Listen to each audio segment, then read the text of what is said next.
Salam sejahtera bagi kita semua. Mari pada kesempatan yang baik ini saya masih terus mengajak saudara dan saya untuk bersama-sama mengungkap rahasia yang ada di balik pintu tirai melalui pengajaran anak laki-laki atau pengajaran kesempurnaan.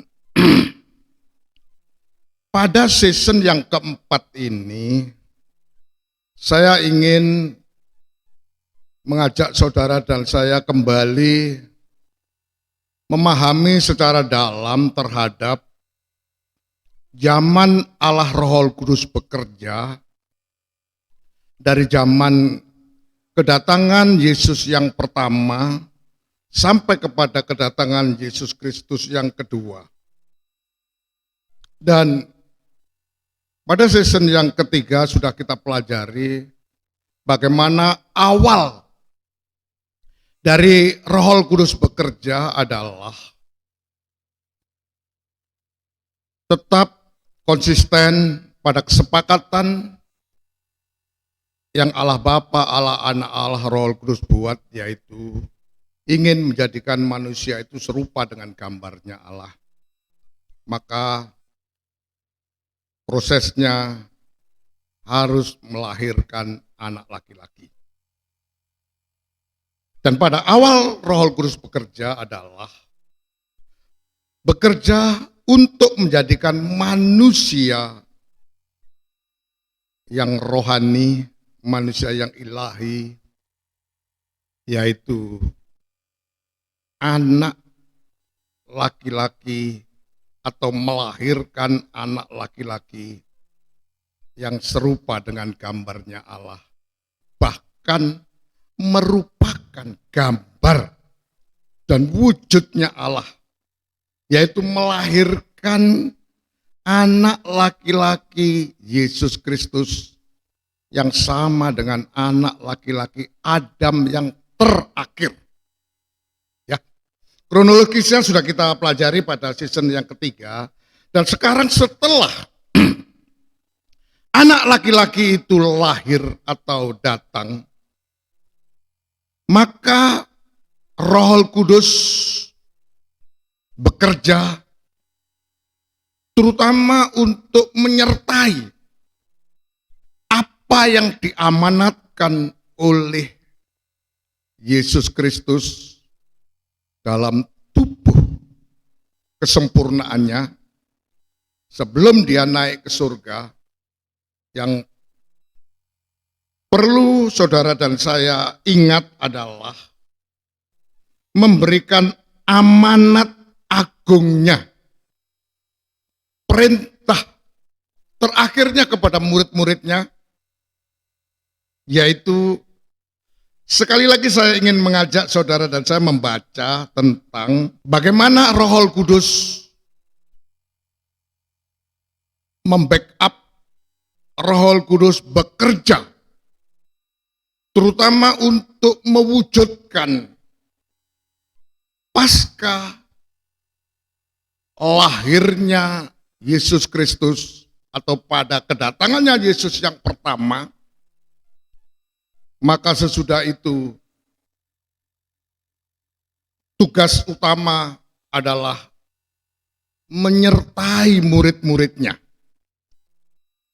Dan itu sebabnya saya masih mengajak saudara saya untuk membaca Injil Matius 28 itu. Mengatakan kepada murid-muridnya, khususnya ayat 28. Lalu Yesus mendekati kami, atau Yesus mendekati murid-muridnya dan berkata, kepadaku telah diberikan segala kuasa di surga dan di bumi. Karena itu pergilah, jadikanlah semua bangsa muridku, dan baptislah mereka dalam nama Bapa, Anak, dan Roh Kudus. Dan ajarlah mereka melakukan segala sesuatu yang telah kuperintahkan kepadamu. Dan ketahuilah, aku menyertai kamu senantiasa sampai kepada akhir zaman. Kalau dalam bahasa terjemahan saudara dikatakan ayat 20-nya itu, dan ajarlah mereka supaya taat kepada semua yang sudah kuajarkan kepada kalian, dan yakinlah Rohku, Roh Kudus akan selalu menyertai setiap kalian sampai akhir dunia. Jadi inilah selanjutnya setelah lahirnya Yesus Kristus yang disebut anak laki-laki Adam yang terakhir itu, maka pekerjaan selanjutnya adalah menyertai murid-muridnya dengan kekuatan full. Karena semua kuasa yang ada di surga dan bumi itu disandangnya dan disertakannya agar supaya pekerjaan murid-muridnya dapat terlaksana, terutama untuk melahirkan, untuk membangun, untuk mendirikan jemaatnya di mana-mana. Sehingga murid-muridnya disuruh pergi kepada setiap suku, setiap bangsa, supaya suku dan bangsa yang ada di bumi ini dapat menjadi muridnya Tuhan. Perlu digaris bawahi secara tebal bahwa menjadi muridnya Tuhan itu tidak lepas dari belajar mengajar. Jadi dengan adanya murid itu, maka ada sesuatu yang dipelajari. Ini penting untuk menjadi pemahaman kita bersama. Dan sesudah semua suku dan bangsa yang ada di muka bumi ini dijadikan muridnya Tuhan, maka murid-murid diberi kewenangan untuk membaptis mereka dalam nama Bapa, Anak, dan Roh Kudus. Dan ini yang penting. Sesudah para murid-murid yang berasal dari suku dan bangsa yang ada di seluruh muka bumi ini, maka tugas yang paling penting bagi murid-muridnya adalah mengajarkan, mengajari, atau memberi pengajaran. Ya, tujuan utamanya adalah supaya murid-murid yang mengajar dan yang menerima pengajarannya itu dapat disertai oleh Roh Kudus sampai kepada akhir dunia. Sampai Roh Kudus dapat menyelesaikan pekerjaannya secara tuntas. Yaitu kalau anak laki-laki, kalau di dalam Alkitab, anak laki-laki yang terdapat di dalam kitab Wahyu 12 itu terlahirkan. Itu adalah akhir dari dunia sebenarnya.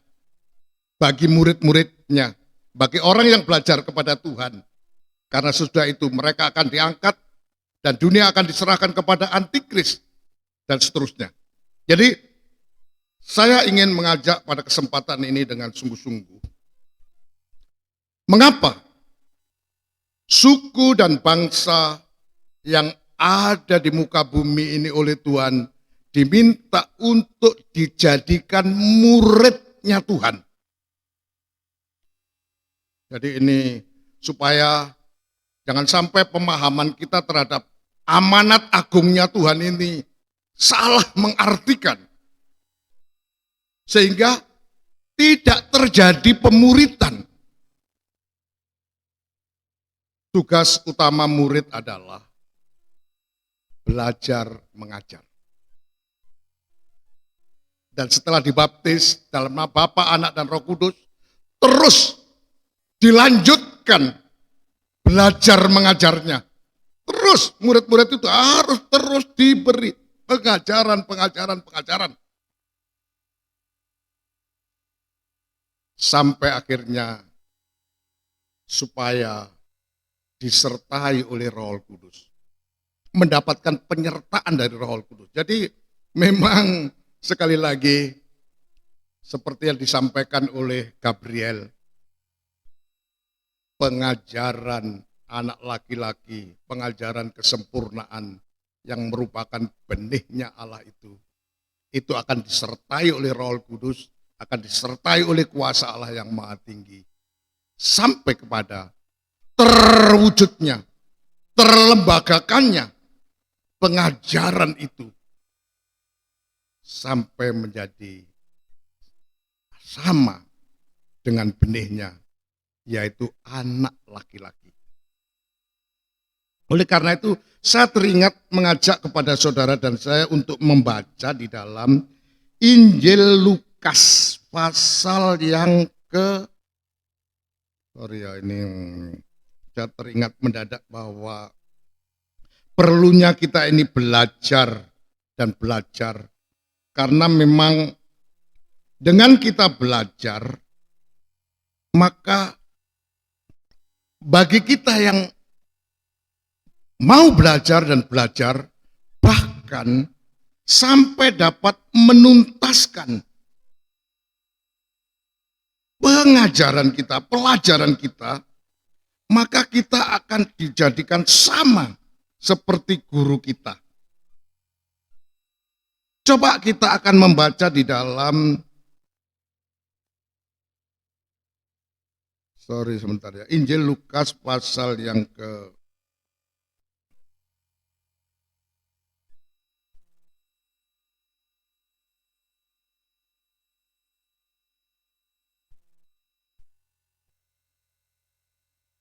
sedikit saya teringat. Injil Lukas pasal yang ke-6 ya. Ayat yang ke-6, ada satu ayat yang sangat penting untuk kita perhatikan. Karena mengatakan demikian, seorang murid tidak lebih daripada gurunya. Tetapi barang siapa atau siapa saja murid itu yang telah tamat pelajarannya akan menjadi sama dengan gurunya. Jadi inilah media, sarana yang dipakai oleh Allah Roh Kudus untuk menjadikan murid-muridnya itu bisa dapat menjadi sama dengan gurunya, serupa dengan gurunya.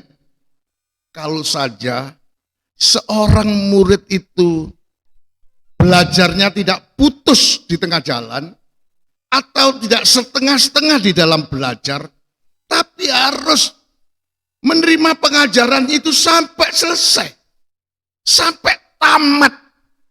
Jadi hasilnya seorang murid yang bisa menamatkan pelajarannya itu, maka akan menjadi sama dengan gurunya. Jadi inilah pentingnya Allah Roh Kudus menyertai murid-muridnya yang menunaikan tugas amanat agungnya, yaitu untuk menjadikan semua suku dan bangsa ini menjadi muridnya Tuhan, supaya murid itu terus setelah dibaptis dan dalam nama Bapa, Anak, dan Roh terus diberi pengajaran sampai murid itu dapat menyelesaikan pelajarannya, menamatkan pelajarannya, sehingga murid itu dapat menjadi sama dengan gurunya, serupa dengan gambaran gurunya. Seperti Tuhan yang mengajar kepada mereka. Oleh karena itu, sekali lagi, ini yang dilakukan oleh Roh Kudus. Itu sebabnya Roh Kudus, orang yang menerima pengajarannya itu, dia akan turun menyertai sampai selesai. Jadi sampai murid itu dapat melahirkan anak laki-laki sesuai dengan pengajaran yang diterimanya untuk diangkat oleh Tuhan. Tugasnya Roh Kudus selesai. dari akhir dunia ini ya. Jadi itu yang perlu saudara dan saya pahami, tapi saya akan tidak terlalu mutar-mutar sekarang, akan pada poin-poinnya saja. Dan setelah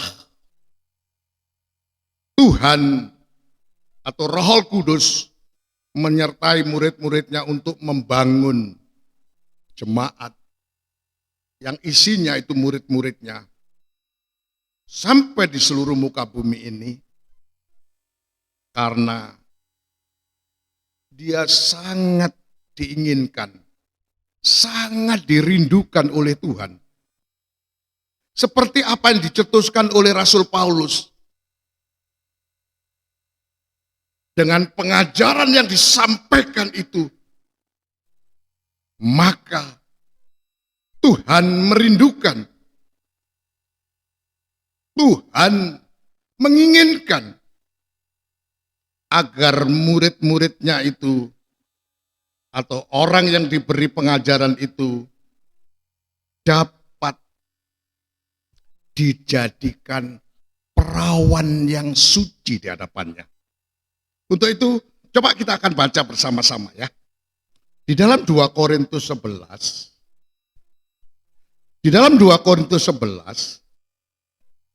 Tuhan mengatakan di dalam bahasa Indonesia masa kini, disalin demikian ya. Saya rindu kepadamu, seperti Allah sendiri pun rindu kepadamu. Kalian adalah seperti seorang gadis perawan yang masih suci, yang sudah saya janjikan untuk dinikahkan dengan seorang suami, yaitu Kristus. Jadi ini kerinduannya Allah, kerinduannya Roh Kudus.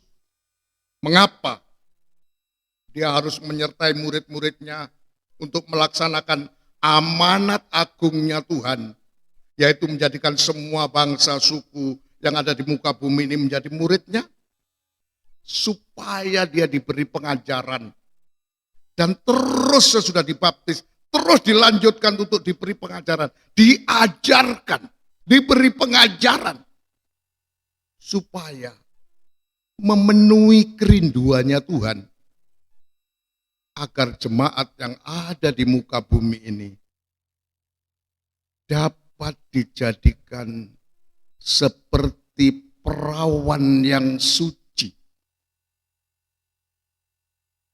Coba kita lanjutkan pembacaan ya. Ayat yang ketiga, tetapi saya khawatir pikiranmu akan tergoda untuk tidak setia lagi kepada Kristus. Sama seperti Hawa dahulu juga tergoda oleh kelicikan si ular. Sebab rupanya kalian senang saja menerima orang yang datang kepadamu dan mengajar tentang Yesus yang lain, bukan Yesus yang kami perkenalkan kepadamu. Dan kalian mau juga menyambut roh dan kabar baik yang sama sekali berlainan dengan roh Allah dan kabar baik yang pernah kalian terima dari kami. Jadi di samping Tuhan menyatakan kerinduannya, keinginannya, hasratnya terhadap jemaat-jemaat yang sudah dijadikan murid, jemaat-jemaat yang diberi pengajarannya Yesus, yang telah disampaikan oleh Yesus, yang telah diperkenalkan kepada Yesus. Ya, seperti di sini Rasul Paulus telah memperkenalkan pengajaran tentang bahwa Yesus itu adalah kepalanya jemaat. Jemaat itu adalah tubuhnya Kristus. Seperti pertama kali Yesus menangkap Saulus yang kemudian jadi Rasul Paulus dengan mengatakan, Saulus, Saulus, mengapa engkau menganiaya aku? Jemaat itu diterima, dianggap oleh Tuhan sebagai tubuhnya. Kristus itu kepalanya jemaat. Oleh karena itulah yang dapat menjadikan jemaatnya itu menjadi perawan yang suci. Tapi sekali lagi, untuk mempertahankan keperawanan di era zaman sekarang itu bukan hal yang mudah. Seperti Rasul Paulus katakan, Sedangkan Hawa saja yang dicipta oleh Tuhan sepadan, mempunyai nilai dan arti sama seperti Adam yang dibentuk oleh Tuhan serupa dengan gambarnya Allah itu, bisa tergoda. Jadi ini adalah perlu menjadi perhatian bagi kita semua. Kerinduannya Tuhan, kita yang sudah dibangun, dijadikan jemaat di mana-mana ini, bahkan seluruh muka bumi ini, dimanapun ada jemaatnya Tuhan, Tuhan mau supaya jemaat itu dijadikan muridnya Tuhan, dan kemudian setelah dibaptis, diberi pengajaran. Tujuannya supaya jemaat itu dapat mengenal kepada Tuhan sebagai calon suaminya, sebagai tunangannya. Jadi ini penentuan dari Tuhan, kerinduan dari Tuhan, supaya jemaatnya itu menjadi perawan yang suci di hadapan Tuhan. Jadi kriteria yang menjadi tunangannya Tuhan, yang menjadi calon suaminya Tuhan itu adalah sudah ditentukan sebagai perawan yang suci. Oleh karena itu, saya ingin mengajak saudara saya untuk memperhatikan serius. Jangan sampai yang oleh karena pengajaran yang diperkenalkan kepada kita, yaitu pengajaran tentang Yesus sebagai kepala, jemaat sebagai tubuhnya Kristus itu, kemudian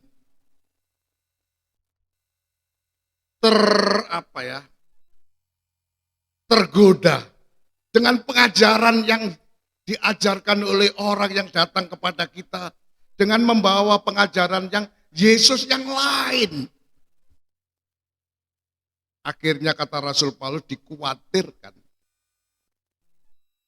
menjadikan keperawanan kita ini jatuh, menjadikan kehidupan kita yang oleh pengajaran, pengenalan akan Tuhan, itu menjadi kita perawan, tapi karena pengaruh atau tergoda dengan pengajaran-pengajaran yang lain, akan membuat kehidupan kita yang tadinya menjadi perawan yang suci itu, kemudian kehilangan keperawanan kita. Wah, ini yang ditakutkan oleh Rasul Paulus. Ini yang dikhawatirkan oleh Rasul Paulus. Kalau sampai kita tidak teguh berpegang kepada pengajaran yang diajarkan oleh Tuhan, itu sebabnya sekali lagi Tuhan sangat menegaskan kepada murid-muridnya tadi dalam Injil Matius 28, amanat agungnya, ajarilah mereka yang sudah dibaptis, yang tadinya menjadi murid itu, untuk diajari dengan ajaran yang telah kuajarkan kepadamu. Jangan pengajaran lain, jangan Injil lain, bahkan jangan roh lain-lain. Ini berbahaya, membuat kehidupan kita kehilangan keperawanan. Seperti Hawa jatuh, akhirnya kehilangan kemuliaannya Allah. Sangat-sangat berbahaya. Saya nanti akan percepat bahwa dari perawan yang suci, inilah yang akan dipakai oleh Tuhan untuk diberi benihnya Allah, diberi firman pengajaran yang merupakan asal usulnya firman menjadi daging, supaya perawan yang suci bagaikan jemaat yang berpegang teguh kepada pengajaran yang diperkenalkan bahwa Yesus itu kepala jemaat dan jemaat itu tubuhnya Kristus itu, dapat mengandung dan melahirkan anak laki-laki sebagai pekerjaan Roh Kudus yang akhir, yang sekarang ini dia sedang bekerja keras untuk menjadikan kita perawan yang suci, dan kemudian diberi pengajaran anak laki-laki atau pengajaran kesempurnaan ini supaya dapat mengandung dan melahirkan anak laki-laki yang adalah tubuhnya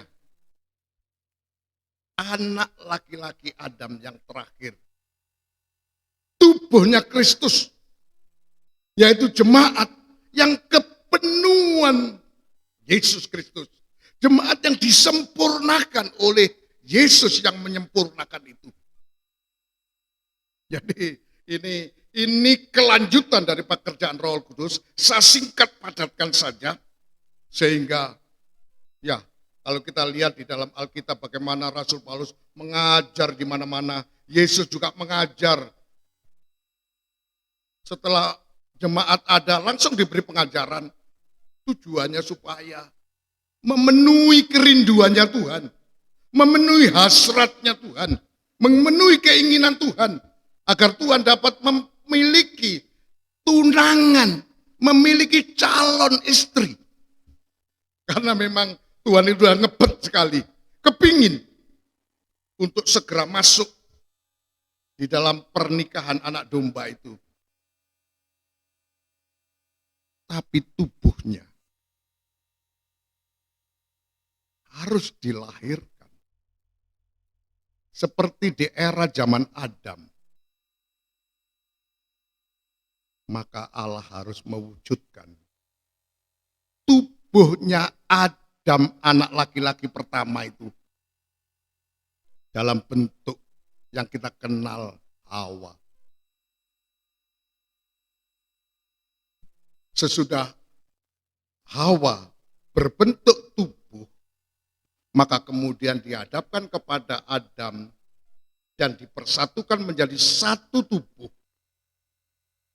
Maka kemudian baru Hawa itu disebut sebagai istrinya Adam. Jangan sampai kita keliru ya, memaknai ya. Mempelai perempuan itu satu sebutan. Tapi untuk betul-betul menetapkan bahwa seseorang itu menjadi mempelainya atau menjadi istrinya, maka seseorang itu harus menjadi tubuhnya dulu. Mewujudkan tubuhnya dulu. Untuk menjadi satu tubuh dengan suaminya, dengan kepalanya. Jadi ini yang perlu diperhatikan ya. Jangan kemudian kita mengaku-ngaku mempelainya Tuhan. Kita mengaku-ngaku bahwa Tuhan itu mempelai kita, tapi kita tidak pernah mewujudkan tubuhnya Tuhan yang berasal dari benihnya Allah, yang berasal dari pengajaran anak laki-laki untuk melahirkan anak laki-laki. Kalau dalam kitab Wahyu pasal 12 seperti itu. Oleh karena itu saya akan sedikit saja menyingkatkan dengan padat tapi dalam maknanya. Jadi setelah Roh Kudus telah menjadikan jemaatnya itu bagaikan perawan yang suci,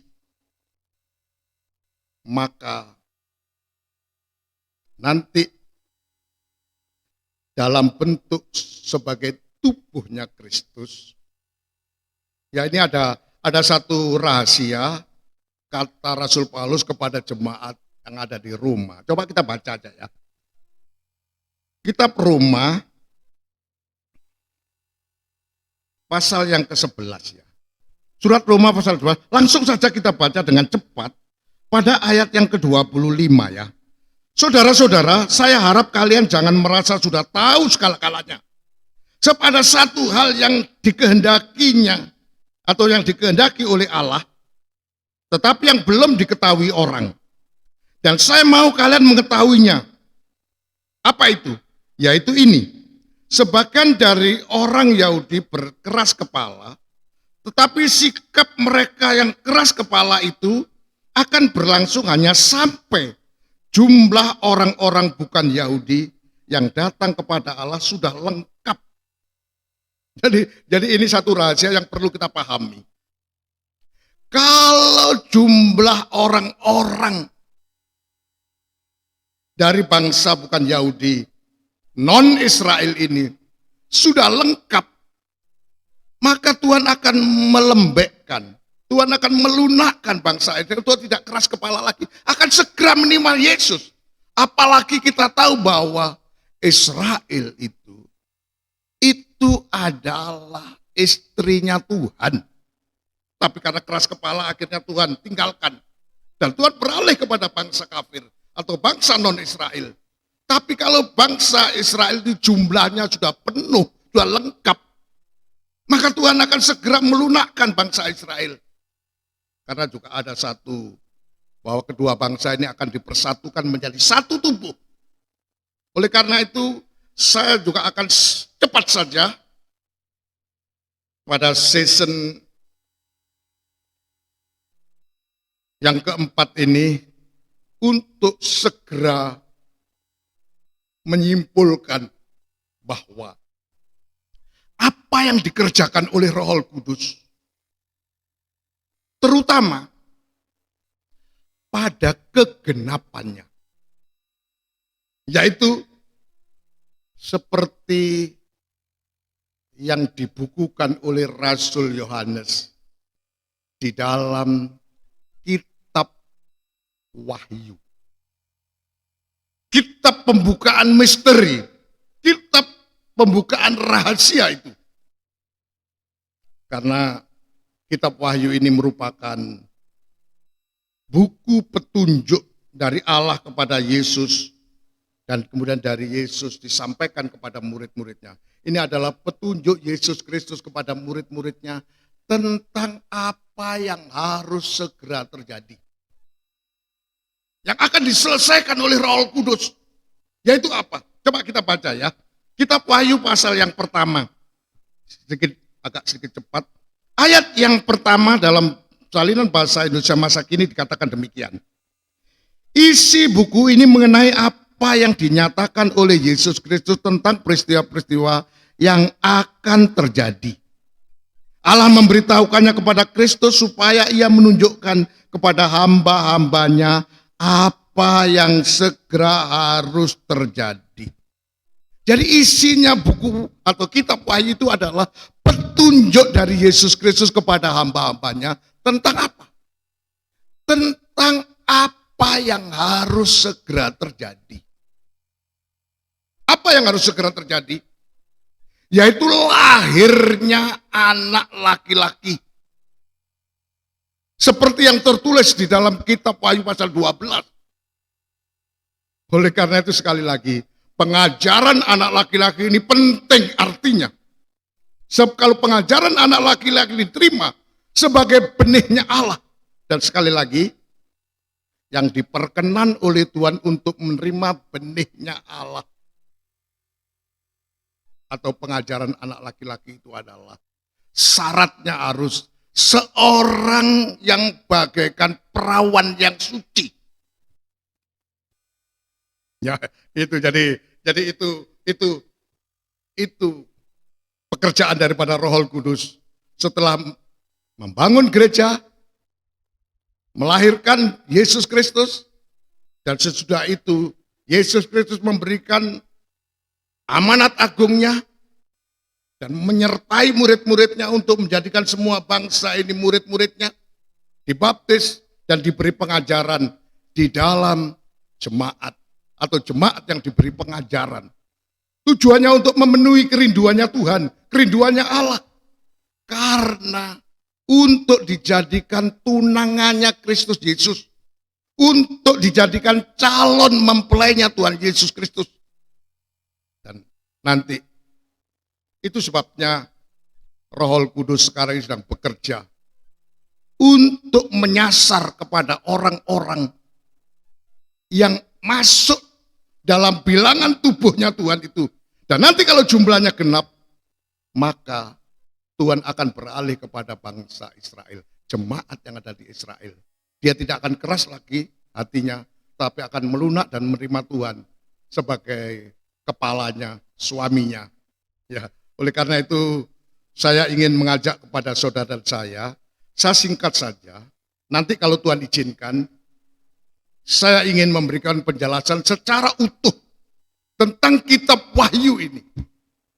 Kitab yang merupakan petunjuk dari Kristus Yesus kepada hamba-hambanya. Oleh karena itu sedikit ya, saya ingin memberikan satu tekanan kepada saudara, tetapi terutama kepada saya. Untuk menyampaikan kitab Wahyu, itu mesti hati-hati. Jangan sembarangan. Kalau kita tidak mendapatkan petunjuk dari Yesus Kristus, jangan sampai kita berani menyampaikan. Sebab kalau sampai kita salah-salah di dalam menyampaikan kitab Wahyu ini, mungkin nanti akan ditambahi atau dikurangi, itu berbahaya. Berbahaya, konsekuensinya berbahaya, akibatnya fatal sekali. Seperti apa yang dikatakan di dalam kitab Wahyu, pasal terakhir itu kita tidak boleh menambah dan mengurangi. Apa yang ditunjukkan kepada kita, sampaikan itu. Jangan yang tidak diberikan petunjuk kita sampaikan. Itu berbahaya. Oleh karena itu saya akan sedikit menekankan ya para pekabar-pekabar tentang kitab Wahyu. Mesti waspada, hati-hati. Jangan mudah tergoda, terpengaruh. Yang tidak ditunjukkan oleh Tuhan kita sampaikan. Oh, bahaya itu. Terutama apa yang segera harus terjadi. Akan lahirnya anak laki-laki. Ya, nanti sedikit saya ingin meringkaskan saja di dalam kitab Wahyu itu. Terutama dari pasal yang kedua dan ketiga. Yang berbicara tentang 7 kali percikan darah di muka peti perjanjian. Dari jemaat-jemaat yang ada di jemaat Efesus, ada 7 jemaat yang mewakili bangsa non-Israel, bangsa kafir, yaitu jemaat Efesus sampai jemaat Laodikia. Itu oleh Tuhan dipercik dengan 7 kali percikan darah di muka peti perjanjian. Artinya adalah pekerjaan perdamaian. Ya, ini adalah pekerjaan perdamaian. Jadi Tuhan itu di dalam melakukan perdamaiannya sampai menjadikan kehidupan kita ini betul-betul seperti perawan yang suci, seperti tidak pernah berbuat dosa. Coba kita baca sedikit ya. Di dalam surat Kolose pasal yang pertama, coba kita baca ayat yang ke-20 ya. Kolose pasal 20 ya. Saya bacakan dalam bahasa Indonesia terjemahan baru saja. Ayat 20 ya. Dan oleh dialah Allah memperdamaikan segala sesuatu dengan dirinya. Oleh Yesus Kristuslah Allah memperdamaikan segala sesuatu dengan dirinya. Baik yang ada di bumi maupun yang ada di surga. Sesudah Yesus mengadakan perdamaian oleh darah salib Kristus. Ayat 21. Kamu juga yang dahulu hidup jauh dari Allah. Dan yang memusuhinya dalam hati dan pikiran seperti yang nyata dari perbuatanmu yang jahat. Ayat 22 perhatikan. Sekarang diperdamaikan. Kata sekarang ini menunjuk betul-betul sekarang. Sekarang diperdamaikannya. Di dalam tubuh jasmani Kristus. Oleh kematiannya. Untuk menempatkan kamu kudus. Dan tidak bercacat dan tidak bercacat dan tidak bercela di hadapannya. Jadi pekerjaan perdamaiannya Tuhan di dalam memercik jemaatnya 7 kali percikan itu sampai membuat jemaat itu tanpa cacat dan celah. Ya, betul-betul sampai tidak cacat dan celah. Bahkan mungkin di dalam bahasa Indonesia terjemahan sederhana ya, dikatakan demikian ya, ayat 22 khususnya ya. Tetapi sekarang Yesus sudah menjadi pengantara, sehingga kita sudah berdamai dengan Allah. Hal itu terjadi waktu Yesus dalam keadaan sebagai manusia, mati disalibkan untuk menggantikan setiap kita. Jadi, di hadapan Allah, kita sudah disucikan dan bersih tanpa noda, seperti tidak pernah berbuat dosa. Pekerjaan perdamaiannya Tuhan itu sampai menjadikan kita ini seperti perawan yang suci, seperti tidak pernah berbuat dosa.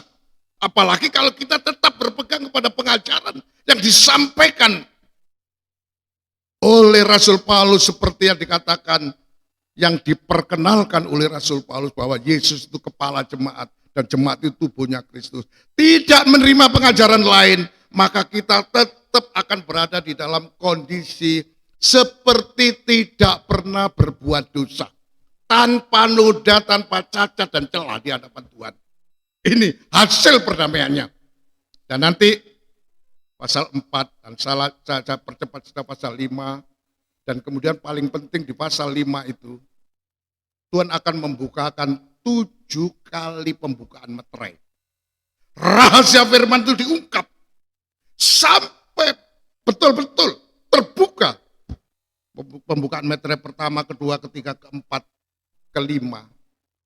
Saya betul-betul membuat bangsa non-Israel, bangsa bukan Yahudi itu betul-betul bisa masuk dalam bilangan sebagai jemaat yang bagaikan perawan yang suci.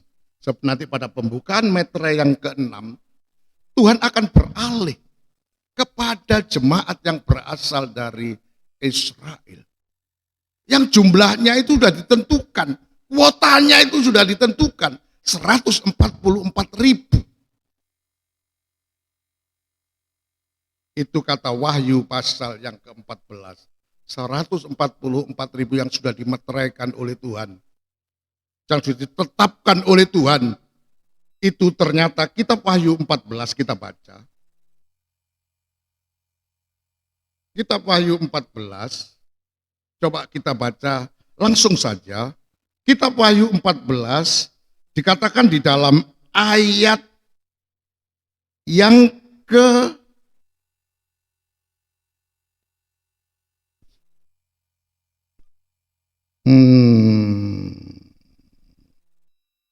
ya, langsung, tapi coba ayat 3 ya, supaya agak sedikit kompleks. Mereka menyanyikan suatu nyanyian baru di hadapan tahta dan di depan keempat makhluk dan tua-tua itu. Dan tidak seorang pun yang dapat mempelajari nyanyian itu selain daripada 144.000 orang-orang yang telah ditebus dari bumi itu. Perhatikan ayat 4 itu. Mereka adalah orang-orang yang tidak mencemarkan dirinya dengan perempuan-perempuan, karena mereka murni sama seperti perawan. Jadi betul-betul 144 yang ditetapkan oleh Tuhan sebagai intinya jemaat yang menjadi perawan yang suci itu adalah 144 perawan yang murni perawan. Betul-betul. Karena mereka tidak mencemarkan dirinya. Kita ingat bagaimana ketika Elia mengadukan kepada Tuhan, Tuhan, umatmu semua sudah meninggalkan engkau, meninggalkan aku. Jangan, GR kau Elia, aku masih menyediakan 7 orang yang tidak menyembah, tidak menyeparkan dirinya. Jadi Allah itu masih menyimpan. Ada orang-orang yang ditentukan dari bangsa Israel itu, yang jumlahnya 144.000. Mereka itu murni perawan. Dan nanti 144.000 itu akan digabungkan dengan bangsa yang dari bangsa kafir. Yang tadi saya katakan sudah dipercik dengan 7 kali percikan, yang sudah diungkapkan rahasia firman kepadanya, sampai mereka betul-betul menjadi perawan yang masuk dalam bilangan tubuhnya, bagaikan tubuh perawan yang menjadi satu tubuh. Satu bangsa, manusia baru, satu tubuh, yaitu jemaat yang bagaikan perawan yang suci. Dan nanti pada klimaksnya pembukaan rahasia firman, pada pembukaan meterai yang ke-7, di dalam kitab Wahyu pasal 8, maka akan terjadi situasi kondisi yang betul-betul menghargai bagaimana Allah memberikan benihnya kepada perempuan, satu tubuh perempuan yang bagaikan perawan ini, yaitu benih pengajaran anak laki-laki. Sebab di dalam Wahyu 8, setelah terjadinya 7 kali peniupan sangkakala sampai dengan Wahyu 12, maka mengkisahkan perempuan yang bagaikan satu tubuh yang perawan yang suci itu kemudian mengandung, bahkan melahirkan. Dan ternyata status dari perempuan yang bagaikan perawan yang suci itu di dalam Wahyu 12 dijelaskan bahwa dia adalah bagaikan perempuan yang berselubungkan matahari, berdiri di atas bulan dan bermahkotakan 12 bintang. Dan ayat 2-nya mengatakan dia sedang mengandung dan dia akan melahirkan anak laki-laki. Jadi tetap pekerjaan Roh Kudus atau Roh Kudus akan betul-betul bekerja sampai tuntas. Dari awal, pertama lebih dulu dia menjadikan atau melahirkan anak laki-laki Adam yang terakhir, yaitu Yesus Kristus. Yang pada setelah dia mati dan bangkit, diangkat oleh Tuhan naik ke surga, dalam kesempurnaannya, dia sebagai kepalanya jemaat. Bahkan kepala itu juga berstatuskan seperti Adam, suami dari istrinya. Jadi inilah yang dikerjakan oleh Roh Kudus, yaitu apa? Menjadikan jemaatnya sebagaikan perawan yang suci untuk diberi benih. Sebab kalau jemaat itu tidak menjadi perawan yang suci, yang memang sudah maaf kata, keperawanannya hilang karena jatuh, berhubungan dengan yang lain, dengan pengajaran-pengajaran yang lain diterimanya, maka yang dilahirkan oleh perawan ini bukan menjadi jemaat yang kudus, atau bukan menjadi pribadi yang kudus, apalagi pribadi yang maha kudus, menjadi jemaat yang disempurnakan karena telah terkontaminasi dengan benih lain, yaitu pengajaran-pengajaran yang lain, Yesus yang lain, bukan Yesus sebagai anak laki-lakinya Allah yang akan menjadi tunangannya, menjadi calon suaminya jemaat itu. Kriterianya adalah jemaat yang bagaikan perawan yang suci. Jadi itu kesimpulan daripada kitab Wahyu itu adalah arahnya itu adalah yang akan segera dijadikan oleh Roh Kudus sehingga pekerjaan Roh Kudus sampai selesai. Sebab kalau nanti ini sudah lahir anak laki-laki, selesailah pekerjaan Roh Kudus. Bahwa Allah telah menjadikan, dan inilah nanti kalau tubuhnya itu sudah terlahirkan, sama seperti Hawa sudah terbentuk, maka akan segera dihadapkan kepada kepalanya dan nanti diakui sebagai tubuh dan dagingnya, tulang dari tulangnya. Baru anak laki yang dilahirkan itu akan mendapatkan predikat, sebutan sebagai mempelai perempuannya Tuhan. Jadi sampai sekarang ini Roh Kudus belum mewujudkan mempelai perempuannya. Yang dia kerjakan adalah menjadikan jemaatnya itu bagaikan perawan yang suci. Untuk diberi benih, diberi pengajaran anak laki-laki, sampai dia bisa mengandung dan melahirkan anak laki-laki. Yaitu menjadi jemaat yang disempurnakan. Yang menjadi tubuhnya Kristus. Yang nanti. Itu sebabnya, setelah kitab Wahyu 12 selesai, setelah zaman Antikris, maka akan segera terjadi pesta kawin anak domba. Jadi pesta kawin anak domba itu adalah setelah tubuhnya, mempelainya itu sudah tersedia, mempelainya itu sudah terjadi. Yang dikerjakan oleh Roh Kudus adalah menjadikan tubuhnya anak laki-laki. Ini pengajaran anak laki-laki. Itu sangat penting untuk menentukan bagi jemaatnya untuk dapat menjadi mempelai perempuannya Tuhan. Kalau sekarang ini belum bisa jemaatnya itu mengatakan mempelai perempuannya Tuhan. Bahkan, maaf ya, untuk mempertahankan keperawanan saja masih dikhawatirkan. Rasul Paulus masih takut. Jangan-jangan kita sudah kehilangan keperawanan. Sehingga tidak bisa memperoleh benih, mengandung dan melahirkan. Seperti di dalam kitab Wahyu. Dari pasal 8, 9, 10, 11, 12 mengandung dan melahirkan anak laki-laki. Jadi nanti kalau Tuhan izinkan secara khusus kita akan pelajari kitab Wahyu itu secara utuh. Tapi sekali lagi bahwa kitab Wahyu itu adalah petunjuk dari Tuhan Yesus yang akan melahirkan anak laki-laki. Jadi jangan menerangkan kitab Wahyu itu tidak ada kaitannya dengan melahirkan, mengandung. Bahkan bagaimana prosesnya untuk bisa mengandung dan sebagainya. Demikianlah penjelasan pada season yang keempat ini, pekerjaan Roh Kudus.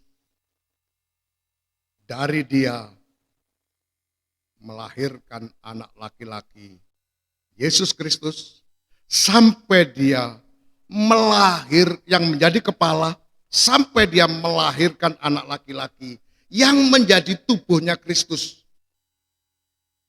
Maka Roh Kudus menyertai murid-muridnya untuk menjadikan semua bangsa ini muridnya Tuhan, dibaptis dan diberi pengajaran. Khususnya pengajaran anak laki-laki, pengajaran kesempurnaan. Supaya jemaat itu dapat melahirkan anak laki-laki. Dapat menjadi jemaat yang disempurnakan oleh Tuhan. Supaya nanti jemaat itu dapat menjadi mempelai perempuannya Kristus. Sekali lagi, terima kasih untuk perhatian saudara-saudara sekalian. Semoga Tuhan Yesus Kristus memberkati saudara. Amin.